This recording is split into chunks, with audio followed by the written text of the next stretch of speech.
Super. Bah, écoutez, d'abord un tout grand merci d'être tous là.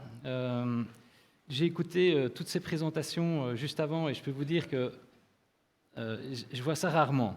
Donc, je pense que vous êtes vachement équipés, que ce soit au niveau management. Évidemment, les équipes, je connais moins, mais quand j'entends tout ce que j'ai entendu là, non seulement c'est des beaux challenges, mais en plus, je crois que vous avez vraiment les moyens pour pouvoir y arriver. Alors moi, ce que je vais faire ce soir, très modestement, c'est juste vous partager des éléments liés autour de l'expérience client.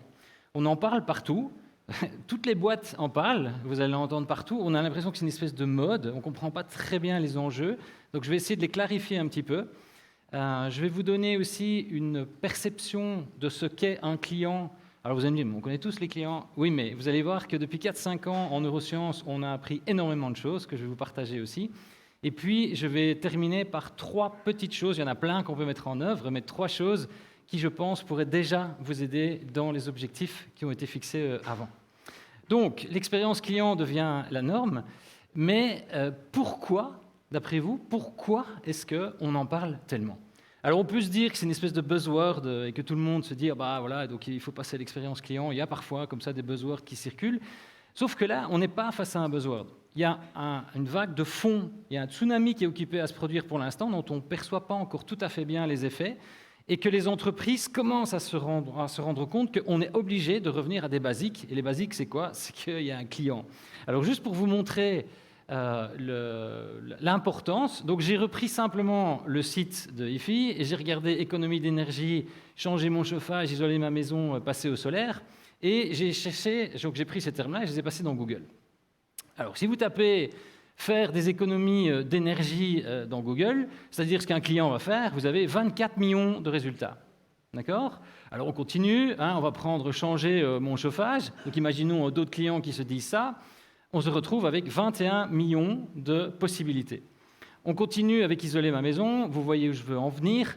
On va le faire avec tout le restant. Mais en fait, en gros, on va se retrouver avec des millions de résultats. Ça veut dire que n'importe quel client qui aujourd'hui tape une requête, en fait, il va avoir des millions de résultats. Ici, c'est votre exemple, mais regardez dans votre vie de tous les jours, vous tapez n'importe quoi et vous allez trouver. En fait, le vrai challenge aujourd'hui, c'est pas de trouver, parce que ça, c'était il y a 20 ans. Il y a 20 ans, on se disait, tiens, comment je vais trouver ça ? C'est un bon plan. Aujourd'hui, le problème, c'est que le vrai challenge, c'est de ne pas trouver. Parce que si vous cherchez quelque chose, vous en avez à pléthore, quoi. Donc, en fait, en gros, on vit dans un monde d'opulence, on a accès à tout ce qu'on veut. Mais quand je dis tout, c'est tout. Donc là, j'ai acheté un accessoire tout à l'heure, je me disais, je ne vais jamais trouver. Donc, en 2 secondes et demie, j'ai trouvé le truc et j'ai été livré. C'est juste incroyable, le monde dans lequel on vit. Quand vous voyez ici, sur votre domaine, vous avez 60 millions de résultats disponibles, comme ça, en un clic. Donc, qu'est-ce que vous pensez qui va se passer quand on a un produit ? Aujourd'hui, ce n'est plus le produit ou le service. Le produit ou le service, il doit être nickel. Ce n'est même plus une question, parce qu'autrement, forcément, vous allez perdre en valeur, etc. Mais le vrai problème, c'est comment est-ce que je fais pour que, quand j'ai 60 millions de possibilités, ce que moi, je propose devienne quelque chose qui soit une valeur pour une personne. Parce qu'aujourd'hui, trouver n'est plus le problème. Aujourd'hui, c'est de garder les gens, transformer les gens, etc. Et donc, l'expérience client est arrivée, vous allez voir ici une enquête de MIT qui a déjà été faite il y a pratiquement 10 ans. Donc, c'est pour vous montrer. Donc, dans un axe, vous avez la vitesse des changements ou le nombre d'offres possibles, et dans l'autre, vous avez le temps. Avec, il y a 300 000 ans, c'est-à-dire qu'on était encore dans les cavernes, et aujourd'hui. Alors, ce que vous allez voir là, c'est les évolutions du nombre de choses que l'on a à notre disposition. Regardez aujourd'hui le nombre de séries que vous pouvez regarder, le nombre de marques que vous pouvez trouver, le nombre de stylos, de tâches, de tout ce que vous voulez. Vous pouvez en trouver par centaines, et si pas par millions. Et évidemment, le nombre de concurrents aussi. Alors, qu'est-ce qui s'est passé ? C'est simplement que dans les années 50, on a commencé à avoir des recherches qui étaient effectuées sur, par exemple, prenons Einstein, on va prendre les travaux d'Einstein. Sur les travaux d'Einstein, 20 chercheurs ont fait des recherches en supplément. Sur les 20 chercheurs, il y en a 10 qui ont continué à faire. Et d'un seul coup, tout a explosé. Et on s'est retrouvé avec un nombre de possibilités qui a été juste énorme. Sauf que, pendant que cette courbe augmentait, on s'est tous dit, l'être humain, il n'y a pas de problème, il s'adapte. Sauf que, biologiquement, l'adaptation de l'être humain n'a pas du tout suivi la même courbe. Donc, si vous voulez, c'est impossible pour le cerveau, biologiquement, génétiquement, d'avoir évolué à cette vitesse-là. Donc, ce qui se passe, c'est que bien sûr, vos cerveaux ne sont plus les mêmes que ceux d'il y a 40 000 ans, mais je peux vous dire que d'après les recherches qui sont effectuées, il est très peu différent. D'ailleurs, je vais vous montrer quelques zones que l'on a à l'intérieur de notre cerveau qui sont très intéressantes. Donc, qu'est-ce que ça veut dire, cette adaptabilité humaine? Mais ça veut dire qu'en fait, l'humain redevient un des éléments centraux. Quand quelqu'un vous appelle, pour vous, c'est évident tout ce que vous connaissez. On vous l'a appris, vous le connaissez par cœur. Vous avez quelqu'un qui va venir chez vous, qui n'y connaît que dalle en travaux, et si vous commencez à lui parler de technique, etc., il ne va rien comprendre. D'ailleurs, je vais vous partager, parce que vous allez voir que je suis quelqu'un de très pratique, donc évidemment que j'ai fait mon petit devoir, donc j'ai appelé FI, j'ai fait tout le processus, etc. Et je vais vous donner mon feedback, comme ça vous allez comprendre ce qui s'est passé. Alors, donc, par rapport à ces changements, finalement, on parle d'adaptabilité humaine, mais un client, c'est quoi? Alors vous allez me dire, un client, c'est quelqu'un qui achète, etc. Oui, bien sûr. Mais c'est quoi? Qu'est-ce qu'on sait aujourd'hui qu'on ne savait pas il y a 5 ans, en fait, sur le client? Et vous allez voir que l'apport des neurosciences, c'est-à-dire la manière d'analyser comment le cerveau fonctionne, a permis, en fait, d'avoir une vue beaucoup plus claire de comment, en fait, un cerveau fonctionne et donc comment votre client va fonctionner. Et vous aussi. Parce que c'est toujours facile de dire oui, le client il est comme ça, mais vous aussi, parce que vous êtes des êtres humains. Donc, ça veut dire que ce que je vais vous montrer aujourd'hui, c'est aussi ce qui se passe dans votre tête. OK ? Alors, on a tendance à croire, parce qu'on continue à nous enseigner dans nos différentes études et on croit toujours que les gens sont rationnels. D'ailleurs, il y a un terme pour ça qui s'appelle Homo economicus. Par exemple, lorsque un client, vous avez besoin de savoir ce qu'un client a besoin, vous allez lui demander au téléphone, vous allez dire, mais de quoi avez-vous besoin, monsieur le client? Et forcément qu'il sait exprimer ses besoins. Donc, on part de ce postulat-là. Il sait exprimer ses besoins. Donc, pas de problème, il suffit de lui demander. Même chose dans les études. Si je dis à un client, qu'est-ce que vous avez besoin pour un produit? Il va me dire, j'ai besoin de ça et ça. Donc, on continue. Il sait pourquoi il fait les choses aussi. Il sait pourquoi il vous appelle, forcément. Autrement, il ne vous appellerait pas. D'accord? On va continuer la liste. Il est rationnel. Donc, bien sûr que quand vous allez lui demander des éléments, les réponses qu'il va vous donner sont réfléchies et rationnelles. Donc, vous pouvez vous y fier à tout ce qu'il va vous raconter. Donc, il est consciemment intéressé. Ça veut dire que si vous lui dites quelque chose ou qu'il a vu une offre et qu'il vous appelle, c'est forcément parce que c'est consciemment qu'il a été intéressé par les choses. D'accord ? Donc, on continue la liste en disant il voit tout ce qu'on lui montre. Donc, ça veut dire que si sur le site, on lui a montré quelque chose, forcément qu'il l'a vu. Si je lui ai envoyé une facture qu'il n'a pas payée à temps, qu'il n'a peut-être pas vu la date d'échéance de paiement, mais on va partir de la supposition qu'il voit tout ce qu'on lui montre. Donc, on continue la liste en disant que lorsque vous allez lui proposer, par exemple, 2 offres, il va faire le tri rationnel entre ce qui est avec 2 colonnes, entre le pour et le contre, et qu'à un moment donné, il va choisir. Il a une excellente mémoire, et je pourrais vous continuer la liste comme ça avec 200 qualificatifs, sauf que il n'y a pas une de ces phrases qui est juste. Pas une seule. Alors, on peut partiellement savoir exprimer nos besoins. On peut partiellement être rationnel. Alors vous allez me dire, mais non, pas du tout. Enfin, Marc, vous déconnez. Moi, je suis rationnel. Toutes mes pensées, je les contrôle, etc. Alors, je vais vous donner un petit scoop. Donc, vous avez à l'intérieur de votre cerveau 2 systèmes qui fonctionnent, dont un, donc c'est impossible d'avoir conscience. Et c'est 95% de vos pensées. Alors, vous allez dire, mais non, mais enfin, c'est un peu perturbant, mais je vais vous montrer, on va faire des exemples pour que vous puissiez vous en rendre compte. Alors, en IRM, ce qu'on voit aujourd'hui maintenant depuis 4-5 ans, donc nous on a fait, par exemple, ce sont des vrais tests qu'on a effectués pour un assureur, dans lesquels on prend des personnes, on les met dans un IRM et on les soumet à une situation. Et donc ça nous a permis d'avoir une vue beaucoup plus claire de ce qui se passe à l'intérieur du cerveau. Alors, plutôt que de faire du blabla, ce que je voudrais faire, c'est vous inviter, en regardant le joli petit chat, à fermer les yeux. Ne vous inquiétez pas, ce n'est pas une mauvaise blague, il n'y a rien qui va se passer de mauvais. Je vais juste vous demander de fermer les yeux dans quelques instants parce que ça va vous aider à laisser remonter les souvenirs. Et ça va être plus facile pour après expliquer le point sur lequel je veux arriver. OK ? Allez-y, fermez les yeux. Donc vous allez entendre un son et je vous demande simplement de laisser remonter les souvenirs que ce son vous évoque. D'accord ? Allez, on y va.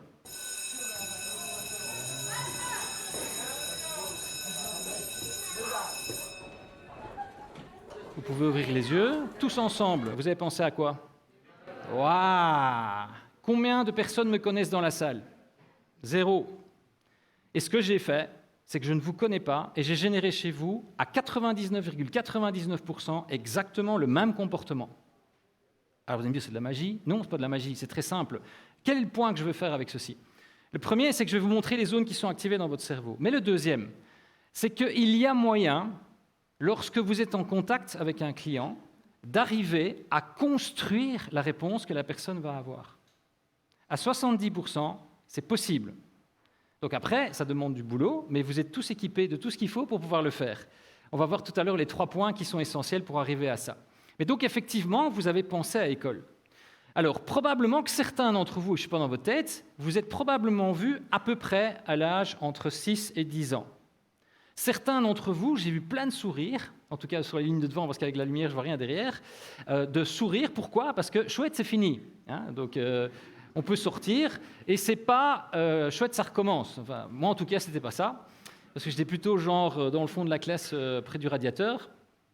Et donc, vous avez probablement, pour certains d'entre vous aussi, vu l'école, vu la cour de récréation, les bâtiments. Peut-être que vous voyez vos parents venir vous rechercher, etc. Comment est-ce que tout ça peut arriver à l'intérieur de votre tête? Et vous avez juste le mot « école » qui est sorti. Or, en fait, il faut savoir qu'à l'intérieur de votre cerveau, en écoutant ce son, vous avez, donc voilà le cerveau, avec l'œil ici, d'accord? Ce que je vous montre là, c'est comme si on avait, c'est horrible, mais on avait ouvert le cerveau et on avait coupé. Et donc ce que vous voyez là, ici, c'est le système émotionnel. Ce système émotionnel existe chez les mammifères depuis des millions d'années, et vous êtes toujours équipé avec ce système. Ce système a permis de faire quoi pendant des millénaires? C'est survivre. Or, dans votre cerveau actuellement, il y a toujours ça. On ne s'est pas dit, tiens, là, les nouvelles générations qui arrivent, là, on va couper le système émotionnel et on va remplacer ça par autre chose. Non, c'est exactement le même système qui existe depuis la nuit des temps et qui nous a permis de survivre. Et il fait quoi, lui?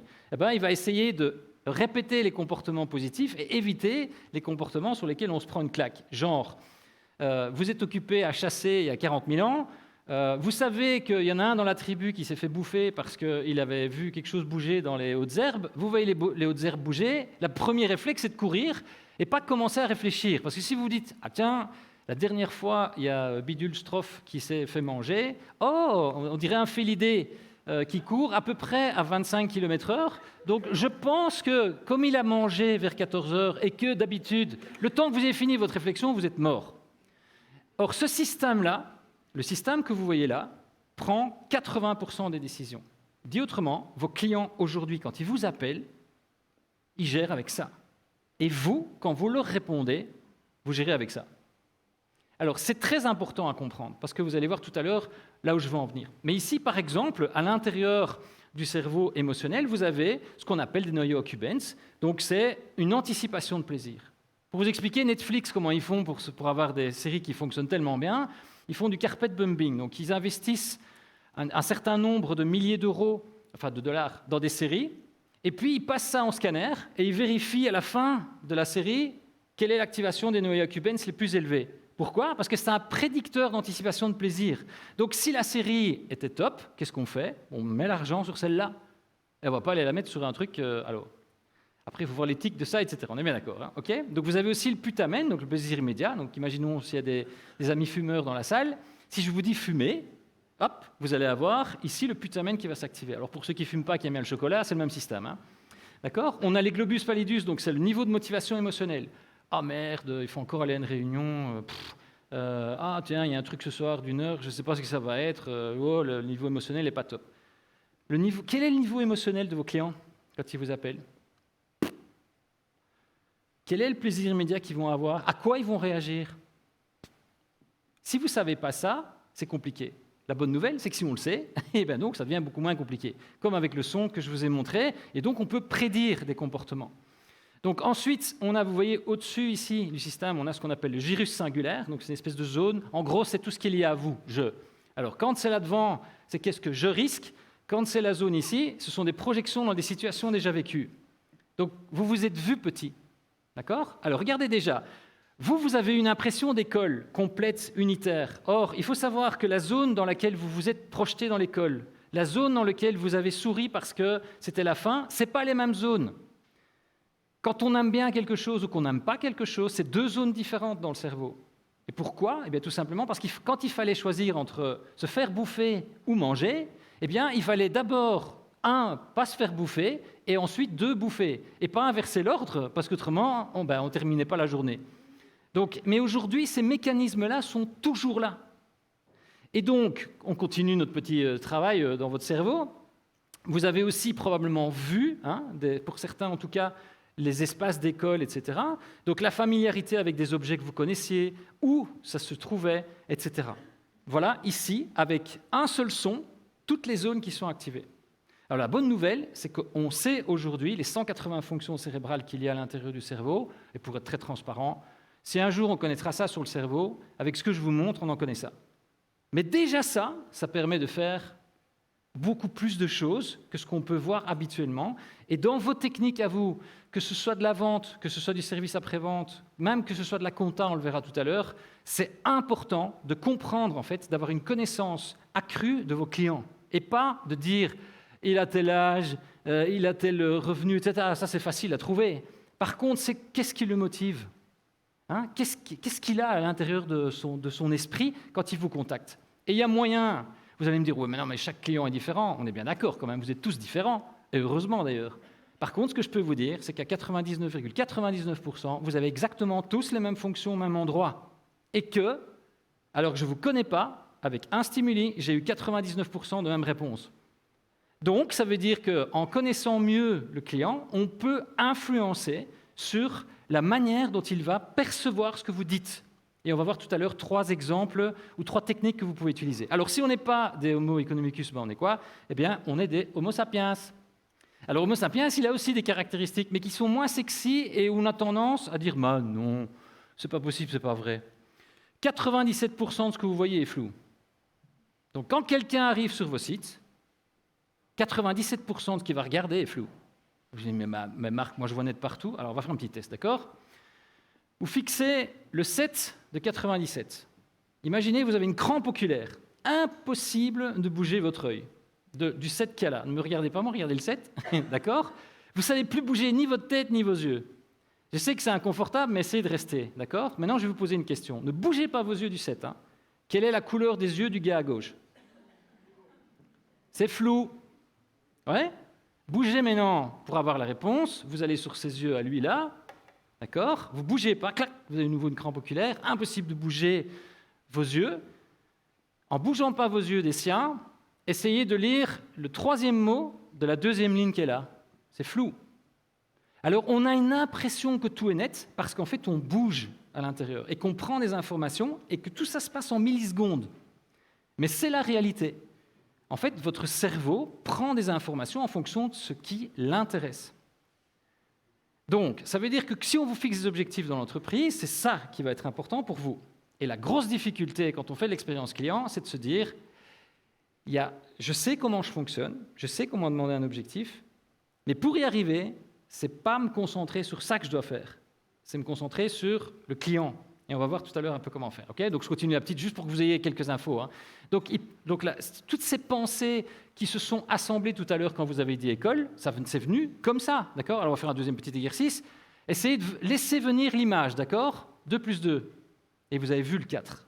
OK? 962 fois 64. Et là, vous ne voyez rien du tout. D'accord? Et à ce moment-là, vous commencez à réfléchir. Vous sentez ce mécanisme. D'accord? Dès qu'on rentre dans un mécanisme dans lequel il faut réfléchir, c'est inconfortable. Dans vos dialogues de vente, quand est-ce que vous faites réfléchir vos clients? Et comment est-ce que vous le faites réfléchir? Comment est-ce qu'on peut prendre quelque chose qu'il connaît pour lui expliquer quelque chose qu'il ne connaît pas? C'est de la pédagogie, hein? Mais vous allez voir que tout ça, vous savez le faire. Mais il faut juste se rendre compte de la personne que vous avez en face de vous et qu'en fait, elle fonctionne comme ça.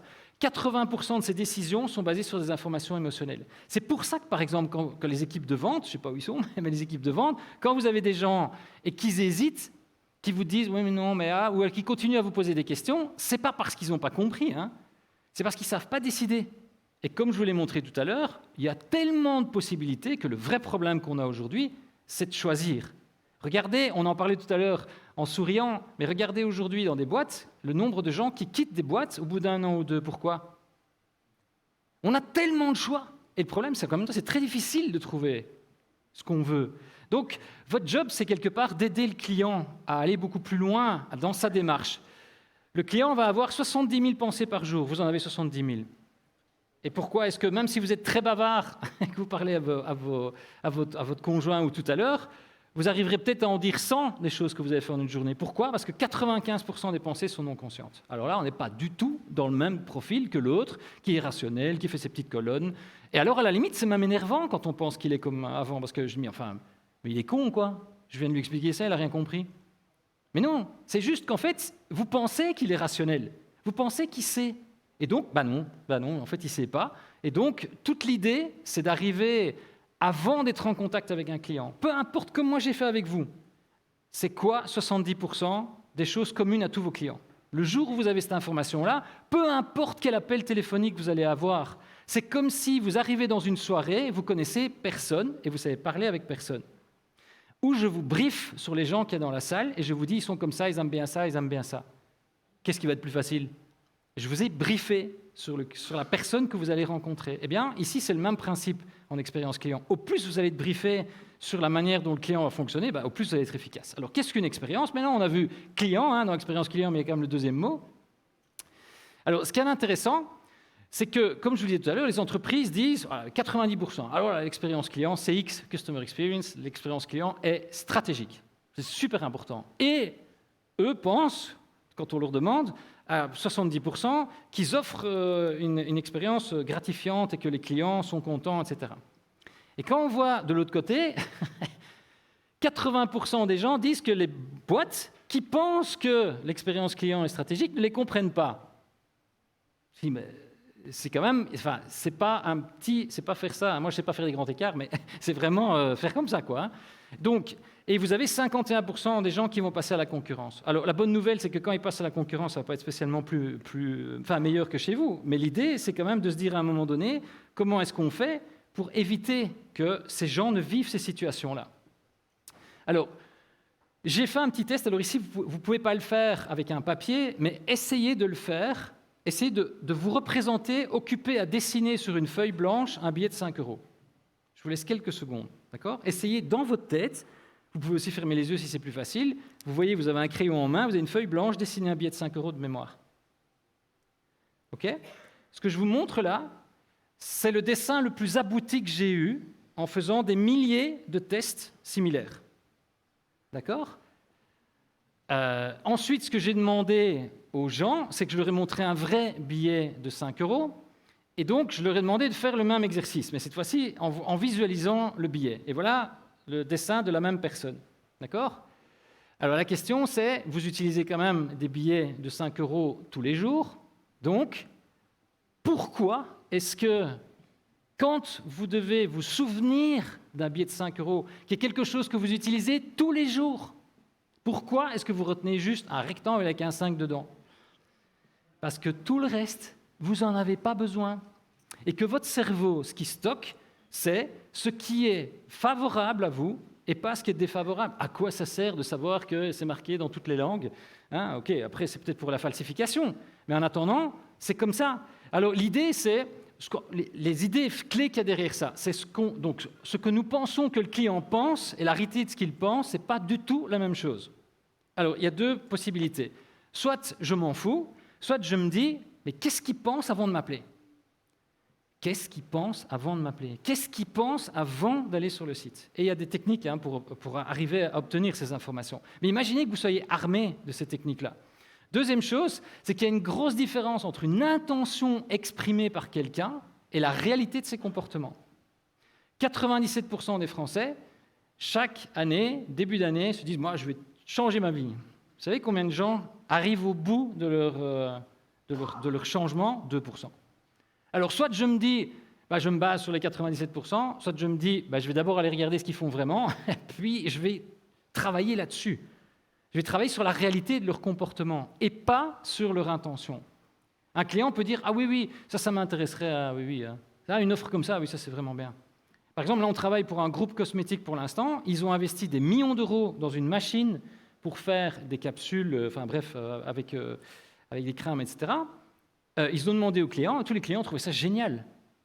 les achats ne sont pas à la hauteur des demandes des clients. Et on voit ça tout le temps. Donc, troisième chose, c'est que ce qu'un client est capable d'exprimer n'est qu'un fragment de la réalité. Alors, l'idée, c'est d'aller chercher ce fragment. C'est que vous compreniez, comme avec le billet de 5 €, quand quelqu'un vient et dit « moi j'ai envie de changer l'énergie dans mon bâtiment », c'est quoi le vrai billet de 5 € à gauche qu'il a dans sa tête? Et pas celui que vous avez, avec toutes les solutions, les trucs, et en se disant, en plus, comme il est rationnel, il suffit de lui poser des questions et il va tout me donner. Donc ça change un peu la donne. Donc, qu'est-ce que c'est une expérience?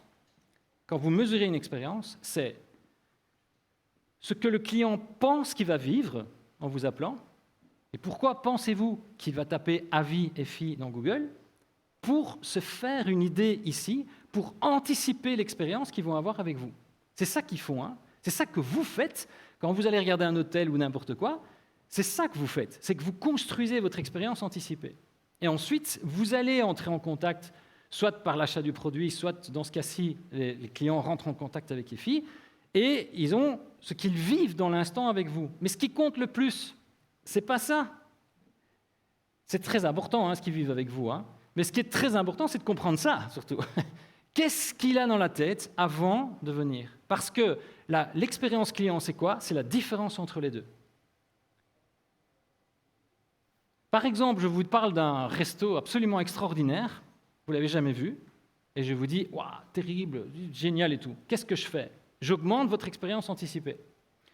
Vous arrivez avec une image comme celle-là, qui est construite sur base parcellaire. Vous vous souvenez du billet de 5 €? Donc vous allez vous imaginez ce que c'est. Ah oui, un resto, on m'ouvre la porte avec un chouette serveur, etc. Puis on m'installe, on me tient la chaise. Là. Vous arrivez, la porte grince un peu. Rien que là, vous allez vous dire, dis donc, c'est pas top quoi. Bon, j'ouvre la porte, personne pour vous accueillir. Vous dites, c'est pas génial hein, comme truc. Et vous allez voir que vous pouvez même rattraper ça par le repas. Ça va teinter l'expérience que vous avez. Pourquoi? Parce que ça va se comparer avec ce que vous anticipiez. Donc le message que j'ai envie de vous dire, c'est quand vous travaillez en vente, qu'est-ce que la personne anticipe? Quand vous êtes dans les phases de travaux, qu'est-ce que la personne anticipe? Et une fois que vous avez compris ce qu'elle anticipe, vous allez vous rendre compte que ce n'est pas rationnel, ce n'est pas avec un niveau de connaissance que vous avez. Et donc l'idée, c'est comment est-ce qu'on construit en fait pour arriver à générer en fait ces éléments-là. Et donc une expérience client, elle est travaillée, donc elle est bien là, hein, donc elle est bien du côté du client. Hein. Ce n'est pas vous qui allez faire une expérience client. Hein. C'est impossible à faire ça, une expérience client.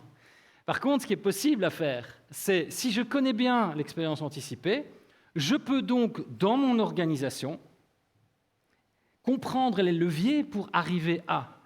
Par exemple, quand moi j'ai utilisé le son, alors évidemment c'est un stimuli simple, mais j'ai vendu du Macintosh pendant des années, et j'avais 97% de taux de conversion entre l'offre et la vente. Et je vendais rien, je vendais pas, je faisais acheter. C'est très différent comme posture, parce que faire acheter, ça veut dire que je connais ça. Et en fait, je vais amener la personne à dire « Ah bon, c'est vachement mieux que ce que je pensais ». Et donc, qu'est-ce qu'on va avoir ici? Donc, on a deux facettes sur lesquelles vous n'avez pas de contrôle direct, mais que vous pouvez anticiper en la comprenant, c'est-à-dire, à partir de l'expérience anticipée, vous pouvez alimenter la vision et vous pouvez, en tant qu'équipe opérationnelle, que ce soit la vente, que ce soit la comptabilité, soyons clairs. Hein, parce que souvent, l'expérience client, on a tendance à se dire « Oui, mais ça, c'est les gens qui sont en contact avec les clients, ça. » C'est une attitude. C'est une attitude de toute la boîte. Je peux vous dire, j'ai un exemple en tête d'une boîte dont je ne veux pas donner le nom, ils n'ont aucune division expérience client. Et c'est la meilleure boîte qui fait de l'expérience client. Pourquoi? Parce que tout le monde travaille dedans. Même la facturation.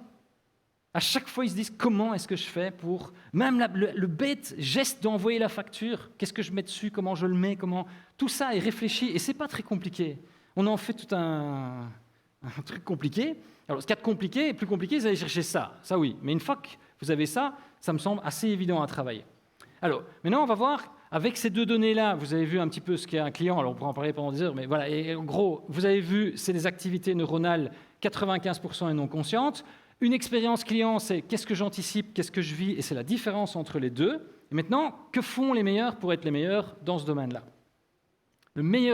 Pour moi, le meilleur service client auquel j'ai eu affaire, c'est Google. C'est incroyable, ces mecs. C'est incroyable. Et on peut me faire dire n'importe quoi en disant mais c'est compliqué de faire, etc.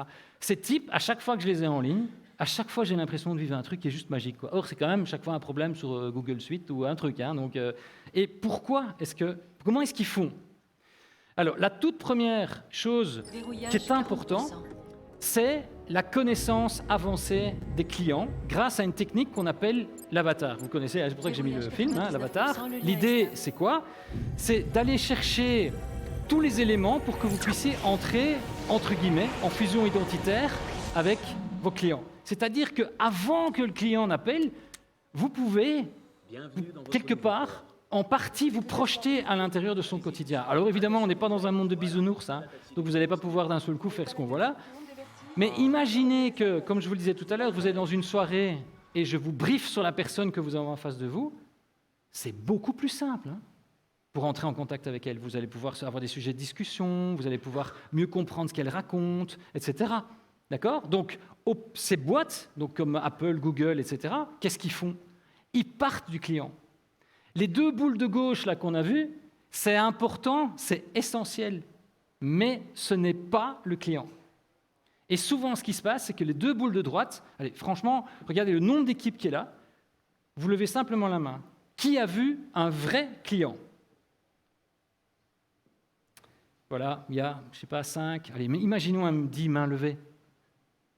Alors, la question suivante, c'est, donc, si je ne connais pas le client que j'ai vu, comment est-ce que je peux l'aider?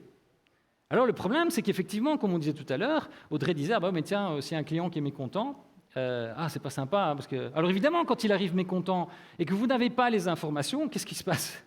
Eh bien, vous allez réagir de manière empathique. Alors l'empathie, on pense toujours que c'est positif, mais l'empathie, c'est quoi? C'est juste prendre sur soi l'émotion de l'autre. Donc en règle générale, quand quelqu'un est énervé et qu'on n'est pas prêt, eh bien, on va se sentir énervé aussi. C'est bien fait comme système, mais il faut apprendre à ne pas aller dans l'empathie. De l'expérience client, ça n'a rien à voir avec de l'empathie. Ça a un rapport avec la bienveillance. Et ce qui est génial, c'est que vous en avez parlé vous-même de cette bienveillance. Moi, franchement, quand j'ai entendu tout à l'heure tout ce que vous disiez de vous entre vous, mais vous avez tout, mais faites ça avec les clients. Quand vous faites un hug à quelqu'un, là, j'ai vu là, oh, tiens, comment tu vas, machin. Pourquoi vous ne faites pas ça? Alors, pas faire un hug au client, on s'entend bien, hein. Mais l'idée derrière, c'est-à-dire de se dire, comment est-ce que je peux faire que dans sa vie à lui, le moment qu'il va passer avec moi va être positif? Alors, cette partie, ce premier point, c'est donc bien comprendre ceci. Alors, quand vous faites par exemple des mesures, comme Audrey a montré tout à l'heure, c'est là, c'est l'expérience effective. Ah, on a 3,8, on a machin, etc. Alors on se dit, ah, comment est-ce qu'on fait? Alors la réaction première de n'importe, même moi, hein, je fais ça tout le temps, donc première chose, c'est, ah, qu'est-ce qu'on fait pas bien là? Ah, il faut changer le produit, il faut changer ceci, il faut changer... Non.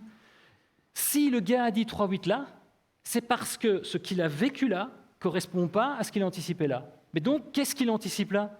Une fois que vous aurez la clé de ça, là, c'est beaucoup plus simple, hein, de vendre. C'est beaucoup plus simple de faire du marketing. On a travaillé avec Nature et Découverte sur les processus de vente qu'ils utilisent dans les magasins. Il y a un guide de vente et des gens. On va le voir tout de suite. Mais chez Nature et Découverte, il y a des gens. Et les gens sont briefés pour aider l'autre. Mais c'est même pas un job, c'est comme vous le faites entre vous. C'est j'ai envie juste d'amener un truc positif dans la vie de la personne, quoi. Alors comment est-ce qu'on fait pour avoir ces éléments-là? Je vous donne un exemple, hein, ici. Donc j'ai demandé à Audrey de me donner un dossier qui pouvait peut-être parler à certains d'entre vous. Est-ce que quelqu'un connaît le dossier Fillon? Levez la main juste que j'essaye de voir. OK. Donc, c'est un client audit PAC solaire, excusez-moi, mais je n'ai pas le jargon qui va avec. Alors, j'ai envie de vous poser la question, par contre, quelle était la motivation intrinsèque de M. Fillon au moment où il vous a appelé? Qu'est-ce que souhaitait obtenir et éviter M. Fillon au moment où il vous a appelé? Quelle est la récompense que M. Fillon s'attendait à obtenir? Quel est le niveau de récompense? Faible, moyen, élevé? Qu'est-ce que ses voisins en ont dit? Qu'est-ce qu'il a pensé? Quand il en a parlé à d'autres, sur quoi il s'est basé? Quels sont les souvenirs qu'il a? Quelles sont les compétences qu'il a? Qu'est-ce qu'il va considérer comme prédateur à l'intérieur de ce que vous allez lui raconter? Quels sont les souvenirs autobiographiques? Je vous ai projeté dans la cour de récréation. Lui, il se projette où quand vous parlez d'énergie? Il le fait, hein, comme vous l'avez fait avec l'école. Donc, on continue. De quoi sont composés les souvenirs, etc., etc., etc. Ce sont toutes des questions que, bien sûr, aujourd'hui, vous avez du mal à répondre, en tout cas spontanément comme ça. Et ce qui indique juste que quand vous avez quelqu'un au téléphone, eh bien, c'est la même chose. Vous avez du mal, en fait, à vous imaginer qui est en face de vous. L'avatar, c'est quoi? C'est aller chercher ce qu'il y a de commun à 70% de tous les gens que vous avez déjà entendus. Si vous documentez ça, imaginez, vous documentez ça, vous avez un junior qui vient dans votre boîte et vous lui dites, voilà, le gars, l'avatar, c'est-à-dire ce qui est commun à 70%, c'est ça. Au moins, quand il va entendre quelqu'un, il va pouvoir mettre des images dessus, comme vous pouvez le faire avec l'école. Et c'est le plus important, c'est que vous entriez, que vous puissiez, avec votre cerveau, rentrer en fait en fusion avec le sien, grâce non pas à ce que vous pensez que le client est, mais bien avec des données qui montrent à 70% ce qu'il y a de commun. Et je peux vous dire un truc au fur et à mesure des années, c'est que ce n'est pas compliqué de trouver ce qu'il y a de 70% de commun. Il faut juste un peu de prendre de temps. Deuxième chose que toutes ces boîtes font, c'est une attitude bienveillante, guidée par les process. Ce n'est pas des process faits et ensuite suivis par des humains. Vous voyez la différence? C'est, je donne un guide, il faut passer par un certain nombre d'étapes, et ce sont les humains qui vont le mettre en place. C'est-à-dire chacun d'entre vous a une personnalité. Si vous discutez autour de vous, dans votre entourage direct d'énergie, vous n'allez probablement pas parler de la même manière que si vous avez un client au téléphone. Ce qui n'est pas normal. Parce que l'idée, évidemment, c'est que si vous connaissez bien le client là, et quand vous allez commencer à discuter avec lui, vous êtes en capacité de pouvoir l'amener à travers un process, mais humain, à vous donner des éléments, là, vous avez tout gagné. Là, vous avez tout gagné. Moi, quand je faisais les ventes de Mac, je savais par quoi je devais passer, mais dépendant de la personne que j'avais devant moi, j'étais créatif. Et pourquoi est-ce que j'étais créatif? Parce que je voulais que la personne sente qu'elle est importante. Et entre vous, vous le faites. Vous dites à l'autre qu'il est important dans votre équipe. Faites ça avec un client. Dites dans votre tête au client qu'il est important. Et vous allez voir, le rapport change complètement. Alors, je vais vous donner ici une petite... Alors, j'ai mis expérience client, mais c'est plus la confiance. C'est une petite équation que vous pourrez utiliser en équipe. Souvent, quand on parle d'expérience client, on va avoir tendance à se dire « il faut que je sois hyper crédible ». Oh là là, alors là, il faut que je connaisse tout. Hein. Parce qu'autrement, forcément, l'autre qui est de l'autre côté, il va le sentir. Billet de 5 €. Vous pensez vraiment que le gars qui est de l'autre côté, ça peut arriver, hein, si c'est un ingénieur qui est en face de vous, peut-être qu'il en connaît plus que vous. Mais à ce moment-là, ça ne sert à rien d'essayer d'être plus crédible que ce que vous ne pouvez l'être. D'accord? La fiabilité, ça, vous pouvez aussi l'expliquer, mais c'est très important. Donc, par exemple, vous allez voir un médecin, si ce qu'il vous raconte, vous avez mal à la tête et il vous dit « votre petit orteil droit, il y a un problème. Hein. » Vous allez dire « oh là, le mec, il a l'air complètement à l'ouest. Hein. » En termes de fiabilité, vous avez entendu qu'une fois sur deux, à la place de faire une opération, il arrache une dent. Vous n'allez peut-être pas rester. Et ici, vous avez l'empathie. Alors, je vais vous partager une expérience que j'ai vécue avec Efi, puisque je l'ai fait. D'accord? Donc, je me suis mis dans une vraie situation. Donc, ce n'est pas un test. Donc, j'ai acheté une toute petite maison à rénover en Corrèze. Et donc, je remplis le formulaire. Je suis rappelé, je crois, 2 jours après. Et ça commence comme ça. Parce que dans le process, c'est comme ça. Bonjour, monsieur Van Remenen, comment allez-vous? Ici, c'est Fatima. Comment est-ce que je peux vous aider? Alors, déjà, rien que dans le ton, je me dis, j'ai l'impression d'avoir quelqu'un qui a une feuille devant elle et qui lit. D'accord? Après, fiabilité, crédibilité, pas de problème. Mais tout de suite, je n'étais pas à l'aise. Et je me suis dit, mais c'est pas possible, quoi. Elle lit des pages, quoi. Et ça vous est déjà tous arrivé. Hein. Quand ça sonne faux, quand on vous met un processus en place et que ça sonne faux, dites-vous que de l'autre côté, la personne l'entend. Et il n'y a pas besoin d'aller plus loin que vous. Hein. Vous avez déjà tous vécu ça avec un centre d'appel dans lequel vous vous dites « mais non, mais je ne compte pas, moi ». Alors pourquoi est-ce que c'est tellement important? Alors je vais vous montrer, pour ça je vais utiliser une vraie anecdote. Donc en 94, j'ai fait du karaté pendant 15 ans, et donc en 94, je suis passé ceinture noire. Donc j'ai pris ma ceinture ici. Et comme j'aimais vraiment le karaté, j'avais envie d'aller dans d'autres cours pour me confronter, pas toujours aux mêmes élèves devant moi, parce qu'à force de connaître les gens, bon, ça devient moins challenge, quoi. Donc j'arrive un jour dans dans une caserne de forces spéciales en Belgique. Et le type est un commando, donc tout rasé de toute l'équipe, d'ailleurs c'était des gens de là-bas, et je lui demande si je peux participer au cours. Il me dit, il n'y a pas de problème. Donc je mets ma ceinture noire. Il me voit arriver avec la ceinture noire, et puis il me dit, t'es de quelle fédération, toi? Alors je lui explique, donc la FKMA. Il me dit, ah non, chez nous, ta ceinture noire n'est pas valable. Donc, tu mets ta ceinture blanche. Pas de problème, moi. Je mets ça. Je la prenais toujours avec parce que j'avais l'habitude. Donc, je mets ça. J'arrive dans le cours. Donc, en karaté, pour vous montrer, donc, les plus gradés, on les met là-bas, et les moins gradés, on les met ici. Donc, il y a déjà toute cette notion un peu bizarre. Mais enfin, bon, voilà, tout ça autour d'une ceinture. Donc, en plus, quand c'est un invité, et il faut encore se mettre plus loin, donc moi, je n'ai pas de problème, je me mets là. Donc, on commence à faire les exercices, etc. Et puis, arrive évidemment le moment où on va un tout petit peu plus loin dans les exercices et on fait des combats. Et je me retrouve face à une ceinture noire. Et le gars, donc imaginez j'ai la ceinture blanche comme ça, et le gars fait ça. Donc je vous le refais, donc il fait comme ça.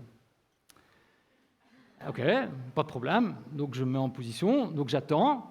Et il fonce vers moi, bam, il s'en prend une. Alors il se dit, ouais, mais ça c'est la chance du débutant. Donc il recommence, paf, 2 points, c'était trop tard, il avait perdu son combat. Qu'est-ce que je veux dire par là? C'est que la ceinture, si je mets une noire ici, je suis la même personne, vous allez me percevoir complètement différemment que si je fais ça. Vous allez vous dire, non, là il a un niveau bas, alors que là il a un niveau haut. Et ça met donc un espace entre 2 personnes. L'espace ici, c'est lui qui s'est trompé, mais c'est à cause de la ceinture, c'est pas parce qu'il a regardé mon niveau. Donc qu'est-ce que je veux dire par là? Vous pouvez avoir un processus ceinture noire, hein, c'est-à-dire avoir vraiment un processus qui est calculé au mot près, vous dire ça après ça, après ça. Si vous n'avez pas quelqu'un derrière qui est capable d'être ceinture noire dans le processus que vous êtes occupé à mettre en place, ça ne sert à rien du tout. Alors comment est-ce qu'on fait pour qu'un être humain soit ceinture noire dans un process?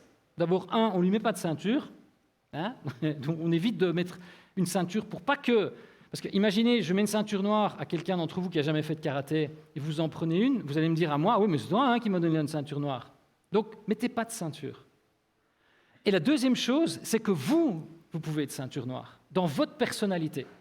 Vous connaissez, vous savez comment vous pouvez être. Et si vous êtes bienveillant, je peux vous dire un truc, c'est que le client va se dire, ça c'est un ceinture noire.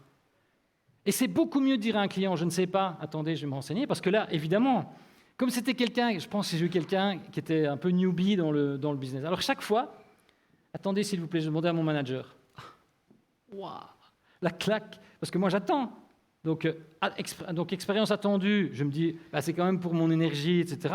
J'ai affaire à quelqu'un qui commence à me donner des infos qui m'ont l'air cohérentes, etc. Et puis d'un seul coup, dès qu'il y a quelque chose qui ne va pas, je vais demander à mon manager. Je vais demander à mon manager, peut être dit de plein de manières différentes. On peut dire, écoutez, moi je ne sais pas. Pour l'instant, je ne sais pas, et vraiment, votre cas est important, laissez-moi le temps, je prends 2 minutes. Chez Google, quand il y a un gars qui ne sait pas, il ne dit jamais qu'il ne sait pas. Mais il va dire, vous me laissez juste 1 minute, je vais aller me renseigner parce que j'ai besoin d'avoir une information fiable à vous donner. C'est simplement être humain. Et comment est-ce qu'on fait, par exemple, Nature et Découverte? Ils ont un processus, mais à chaque fois, ce processus est pris, on le met sur une personne, et la personne l'habille avec sa personnalité. C'est-à-dire qu'on va lui demander de s'engager sur le processus. On va lui dire, voilà comment nous on voit les choses, comment toi tu le dirais au client. Et que ça vienne d'elle, parce que le processus quelque part, si vous mettez une ceinture noire, que je change, que moi j'ai toujours un niveau ceinture noire et que vous mettez une ceinture blanche, ça ne change pas mon niveau. Et c'est ça que je veux vous dire aujourd'hui. Les processus, ce n'est pas important. Ce qui est important, c'est vous.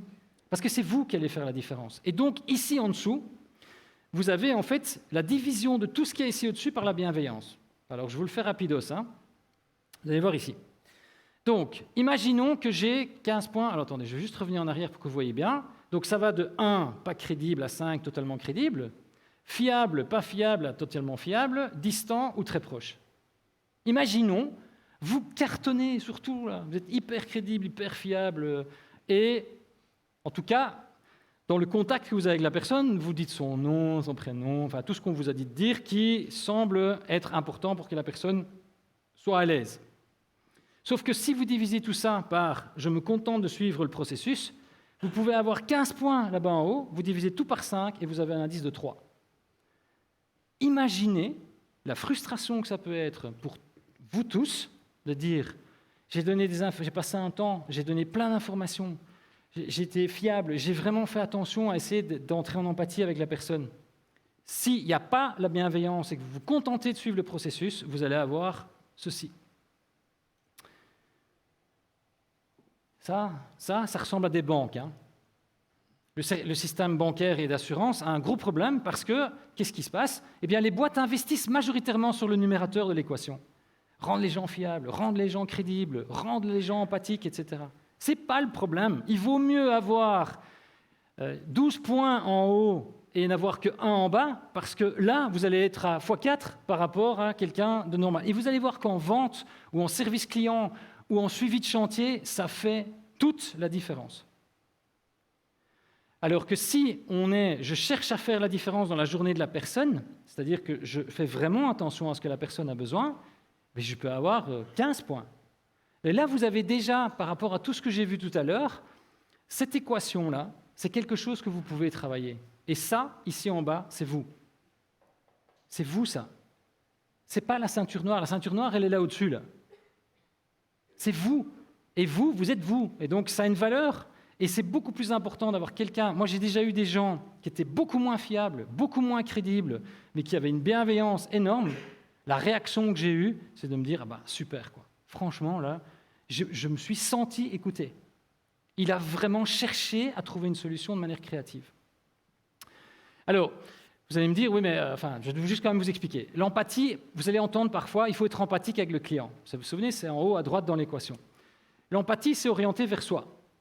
C'est-à-dire que l'idée, c'est que c'est les sentiments de l'autre qui vont avoir une influence sur vous. Si vous avez quelqu'un qui est très gentil au téléphone, vous allez vous sentir gentil aussi, si on ne fait pas attention. Hein. Si vous avez quelqu'un d'énervé au téléphone, on va aussi se sentir énervé. Qu'est-ce qui se passe? On n'a pas envie de répondre aux gens qui s'énervent. Pourquoi? Parce qu'on rentre dans l'empathie. Et c'est un vrai métier, vous êtes des professionnels aussi. Donc à un moment donné, vous pouvez sortir de ça. Et comment est-ce qu'on sort de ça? Avec la bienveillance. La bienveillance, c'est orienté vers l'autre. C'est-à-dire que je ne rentre pas dans son émotionnel, je ne vais pas éprouver moi-même ce que ressent le client, mais je vais activement chercher des solutions. Et vous allez voir que quelqu'un d'énervé à qui vous dites « Attendez 2 petites secondes, prenez un bon souffle, vous prenez le temps d'aller répondre, vous revenez et vous lui trouvez une solution », je peux vous dire que peu importe la gueulante qu'il aura eue, il va se calmer. Donc ce sont des techniques qu'on peut utiliser. Alors évidemment, ici, c'est en 1 heure que je vous présente ça, donc c'est un peu court, mais l'idée, c'est vraiment ça. Et le petit bonus qui est quand même super important, enfin moi j'adore la bienveillance. D'ailleurs, vous voyez, ce que j'essaye de faire ici, c'est de vous donner des choses. Je ne suis pas animé par simplement vous partager des contenus, ça vous pouvez les trouver, Google, neurosciences, et vous allez trouver 60, 100 millions de références, il vous faut 200 ans pour toutes les lire. Moi, ce qui m'intéresse, c'est d'être bienveillant avec vous-même.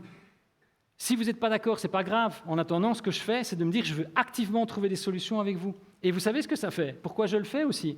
Parce que le taux d'endorphine, l'endorphine, en fait, c'est un neurotransmetteur qui est lié à tout ce qui est bien-être. Quand vous avez aidé quelqu'un, vraiment, essayez de voir autour de vous. Quand on parlait tout à l'heure de NAC, c'est ça le prénom, je crois? De NAC, quel est le sentiment qu'elle a eu quand elle a entendu que le client dit « Ah non, c'était super ». Paf, paf, là. C'est du bien-être. Et vous savez quoi? Même si vous avez un client énervé, si vous partez dans de la bienveillance, c'est-à-dire de déconnecter de l'émotionnel, du ressenti que vous sentez, ça ne va pas être un miroir, mais de vous dire « Peu importe, le gars n'est pas bien, ce n'est pas grave, je vais trouver une solution ». Mais vous allez voir que ça change tout dans la manière de fonctionner. Et donc, un processus n'est qu'un guide pour rien oublier. La différence, c'est vous. Et quand je dis vous, c'est hyper important, je l'ai entendu aussi tout à l'heure, souvent les équipes de vente et de marketing vont le prendre pour eux. Si je peux faire une petite prière, c'est que tous les autres qui pensent qu'ils ne sont pas en contact avec le client, vous êtes tous, c'est une attitude d'équipe. C'est une attitude, une expérience client. Ce n'est pas du tout un processus, ce n'est pas une équipe, ce n'est pas des gens dédiés, ce n'est pas ceux qui sont en contact avec le client, c'est tous. Parce que si vous êtes bienveillant, et on va voir tout de suite la troisième technique, naturellement, en fait, vous allez voir que les objectifs que vous allez atteindre, les taux de vente, etc., vous allez les augmenter. Alors, pour vous montrer que n'importe qui peut être créatif, alors, non, il y a quand même 2 choses, pardon. 1, il faut que le management donne la latitude. Mais ça, c'est 1% du job. Et ça, ils peuvent le faire demain. Et vu comment la structure est faite, je pense que ça ne sera aucun problème, vu l'équipe, le management, etc. Par contre, les 99%, c'est vous. Hein. C'est vous. Hein. C'est pas de dire « Ah ouais, ben non, tiens, on m'a donné la latitude ». Non, c'est vraiment de se dire « Chaque matin, je vais faire la différence dans la vie de quelqu'un ». Et si vous faites ça, vous allez avoir ce que vous faites avec vos collègues, mais x2, puisque vous aurez tous les clients aussi. Alors, pour vous donner une petite illustration, moi je trouve ça magnifique, c'est un type qui est parti au Ritz avec sa famille, et parmi ses 2 enfants, il y en a un, dans la précipitation, ils sont partis à l'aéroport, et ils ont oublié le doudou du petit gamin. Les catastrophes. Donc, vous imaginez un petit enfant de 3 ans qui est dans tous ses états. Etc. Non, pardon, il avait 6 ans. Il avait 6 ans. Et donc, qu'est-ce qui se passe? On pourrait se dire, en fait, on le garde et puis la prochaine fois que vous passez, vous revenez. Non, et c'est pas ça qu'ils ont fait. Hein. Ils avaient la latitude et ils ont été créatifs dans la bienveillance. Qu'est-ce qu'ils ont fait? Et je trouve ça génial. Ils ont pris le doudou et ils ont commencé par avoir une première photo en disant, tu l'as pas perdu? C'est juste qu'il avait envie de rester un peu plus longtemps et qu'en fait, on l'a retrouvé à la piscine.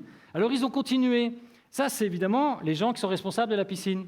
Et puis, il y a les gens qui faisaient le spa, qui ont pris le relais en le mettant pour faire un massage avec les deux petites rondelles de concombre, là. Ensuite, ils l'ont fait aller en disant que l'équipe de plage, il avait voulu visiter la plage et apprendre à rouler avec le caddie. Donc, il est allé rencontrer, il est allé aller consoler d'autres jouets qui, eux, par contre, avaient été perdus. Donc, il est allé passer du temps avec le perroquet, là, qui était l'animal fétiche de l'équipe, et finalement, il a été accepté dans l'équipe de sécurité.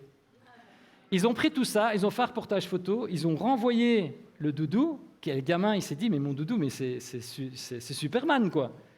Donc, c'est juste pour vous montrer quoi. Évidemment, ici, ça, c'est un doudou.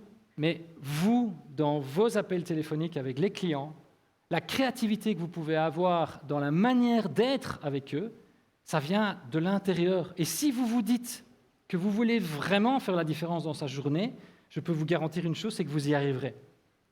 D'ailleurs, vous le faites, je le répète, vous le faites entre vous, vous le faites avec votre famille. Alors évidemment, un client, ce n'est pas une famille, hein, donc on ne va pas non plus, on ne vit pas dans un monde de bisounours. Donc l'idée, c'est comment est-ce que je fais pour vraiment être dans la bienveillance avec le client. Et la troisième chose qui est essentielle et que je vois trop souvent dans des équipes, c'est le manque de passage de témoins. Donc lorsque le client arrive, donc moi par exemple, quand j'arrive, je vais vous donner ça. Vous savez, dans le 400 mètres, quand on fait du 400 mètres et, on doit se donner le relais. Parce que si je ne prends pas le témoin, je suis disqualifié. Imaginez que je suis monsieur le client et que je viens vers vous et je vous donne plein d'informations. Ces informations vont s'enrichir au fur et à mesure. Évidemment, il n'y a pas à la fois le service comptabilité, vente et tout le monde au début. Donc il y a une personne qui va faire le premier contact. D'accord ? Donc, imaginons maintenant qu'à la suite de ce premier contact, je ne passe pas ce relais. Qu'est-ce qui va se passer, d'après vous? Eh bien, je vous donne une petite anecdote qui m'est arrivée pour la livraison de ceci. Je l'ai reçu hier, j'ai dû aller le chercher à 20h dans un point relais. Pourquoi? Parce que UPS, donc je les appelle. Alors, pour un colis, appuyez sur 1. Pour un truc, appuyez sur 2. Déjà, j'avais une liste avec 10 trucs, donc j'appuie sur 1. Et là, ils ont voulu innover, les petits cocos, génial. Donc, dictez le code que vous avez. Alors, ça commençait par 1TZ. Alors, je dis 2452B. Donc, je commence, je dis 1TZ, 16. Nous sommes désolés, nous n'avons pas pu reconnaître votre truc. Expérience anticipée, moi je me disais, ça va être génial, hein, ils vont revenir et tout. Pam, ça descend. Bon, je me dis, je vais recommencer. Donc, je fais 1, je fais plus lentement, T, Z, machin. Je fais ça pendant 4 fois, et puis je me souviens du message qui dit « Normalement, votre code commence par 1TZ ». Vous savez ce qu'ils avaient fait? C'est qu'il ne fallait pas dire le 1TZ, il fallait dire tout ce qu'il y avait après. Et franchement, je peux vous dire, quand j'ai eu l'agent au téléphone, je me dis « Ouf, là c'est fini ». Bonjour, monsieur Van Remenant, vous pouvez me donner le code? Oh, j'ai non, hein. Oh, qu'est-ce qui s'était passé? Il n'y a pas eu de relais. Je vais vous montrer le relais aussi avec mon déménagement free, comme ça vous allez voir ce que ça peut donner. Donc, pour vous expliquer ce qu'il y a d'important dans le relais, c'est surtout ici, c'est les équipes ici qui doivent continuer à alimenter ce mécanisme-là. Parce que ceci, c'est un ensemble de choses. Donc, vous avez des parcours. Donc, le parcours, par exemple, je ne sais pas, moi, je veux changer ma chaudière. Ça va être composé d'étapes. 1, je réfléchis. 2, je vais online. 3, j'appelle, où je complète le formulaire. 4, j'appelle. Chacune de ces étapes est composée de moments, c'est-à-dire des choses que je vais penser. Imaginez que vous avez cartographié tous les parcours comme ça, en plus d'avoir les connaissances clients. Là, vous pouvez aussi en plus les mesurer. Mais ce qu'il y a d'important à comprendre, c'est que vous vous souvenez tout à l'heure quand je vous disais que quand on aime bien ou qu'on n'aime pas, ce n'est pas la même zone dans le cerveau. Donc, quand vous avez une émotion liée à un gain, quelque chose de positif qui se passe, ça n'a pas du tout le même poids, la même puissance émotionnelle que quand c'est quelque chose lié à une perte ou à du négatif. Le minimum, c'est 1,6 fois. Pourquoi?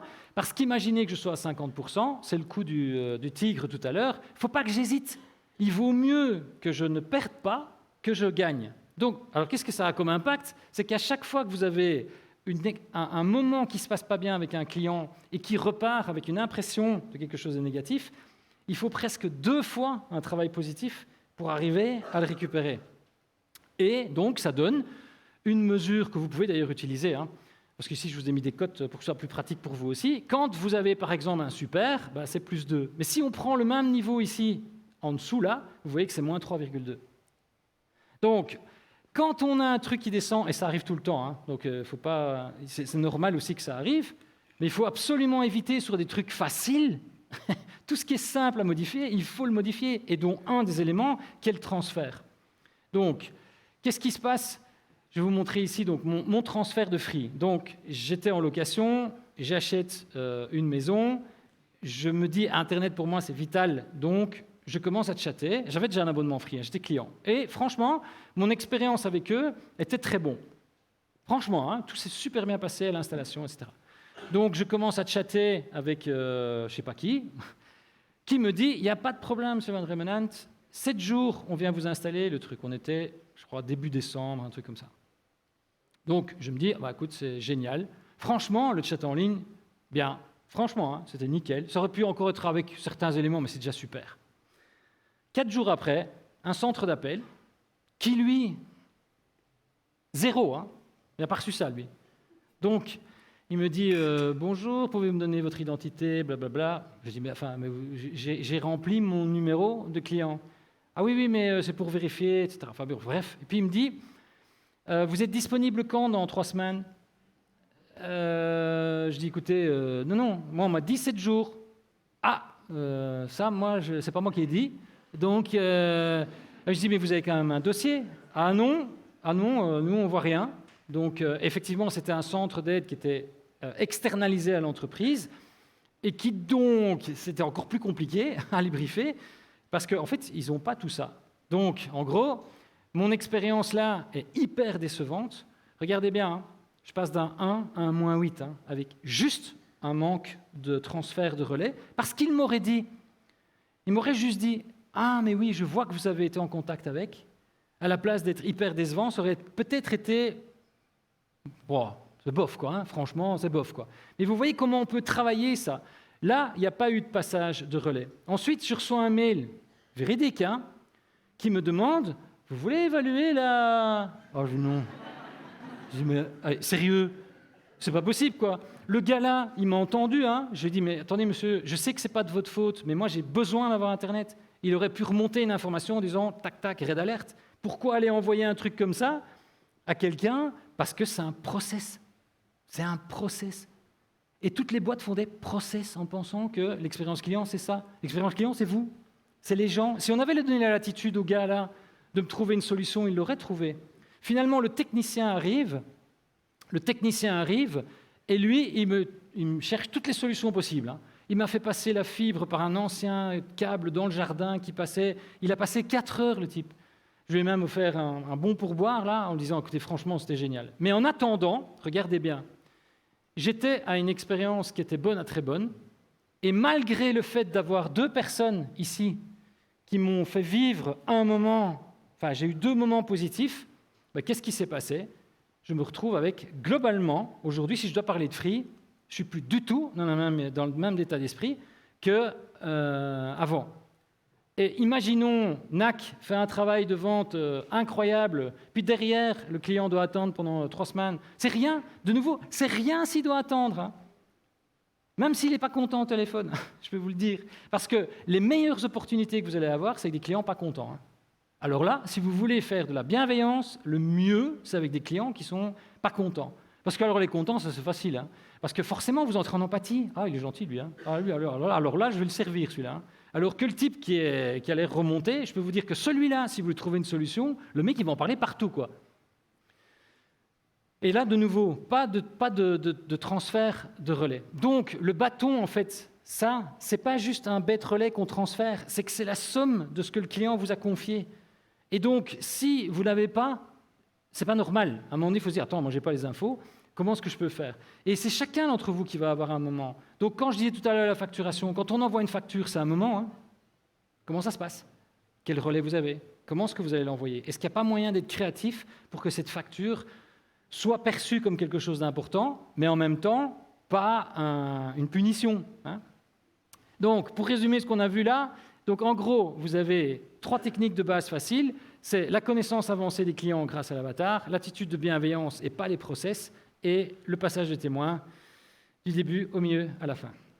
Voilà. Je ne sais pas si vous avez des questions.